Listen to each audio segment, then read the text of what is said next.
আমি একটা অনুষ্ঠান দেখতে গেছিলাম জাস্ট কিছুদিন আগেই, যেখানে তরুণ একটা গ্রুপ অসাধারণ পারফর্ম করেছে। সত্যি বলতে কি, আগে যেখানে প্যান্ডেল করে কীর্তন বা ভজন হতো সেখানে বেশিরভাগ সময়ই বয়স্করাই আসতেন, কিন্তু এখন সময়টা বদলেছে। এই আয়োজন এমনভাবে উপস্থাপনা করা হয়েছে যে স্পিরিচুয়াল দিকটা এখন সব বয়সের মানুষের কাছেই আকর্ষণীয় হয়ে উঠেছে।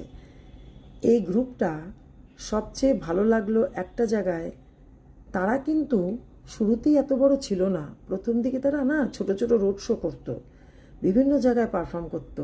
এখন ধীরে ধীরে তারা নিজেদের জায়গা তৈরি করে নিয়েছে। তাদের জার্নিটা সত্যি অনুপ্রেরণার।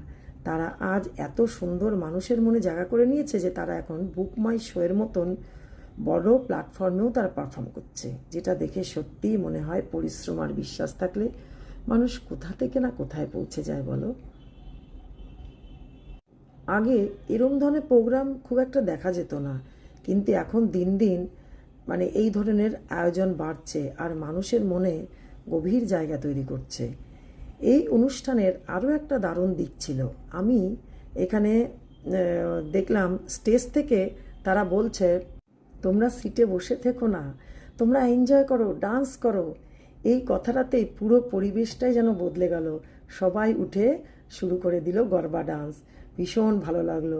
আর গুজরাটি নাচের প্রতি ভালোবাসা সত্যি চোখে পড়ার মতন।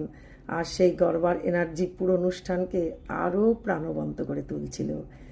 আর এখানে এসে সব থেকে ইন্টারেস্টিং বিষয় এটা হলো, যেটা একটা আমাদের সাধারণ যে আমরা ক্লাব করতে যাই সেই যে এনার্জি ওখানে আমরা করি, ফান করি, যে এনজয়মেন্ট পাওয়া যায়, ঠিক সেই একই ফিলিং এখানে পাওয়া যাচ্ছিল। তাই এখন এটাকে অনেকেই বলছে ভজন ক্লাবিং, যেখানে গান আছে, নাচ আছে, এনার্জি আছে, কিন্তু তার সাথে আছে একটা পজিটিভ স্পিরিচুয়াল কানেকশানও। যার ফলে এই অনুষ্ঠানটা এখন শুধু বয়স্কদের মধ্যে সীমাবদ্ধ নেই, ছোট বড় সবাই মিলে এটা সমানভাবে উপভোগ করছে। স্পিরিচুয়াল দিকটা এখন নতুনভাবে তরুণদের মধ্যেও ছড়িয়ে পড়ছে। এই উদ্যোগ বারবার ছড়িয়ে পড়ুক সবার মধ্যে। কপিরাইটের কারণে এখানে আমি অরিজিনাল ভজনের সাউন্ড দিতে পারিনি, কিন্তু লাইভে যে অভিজ্ঞতাটা ছিল সেটা সত্যিই অসাধারণ ছিল।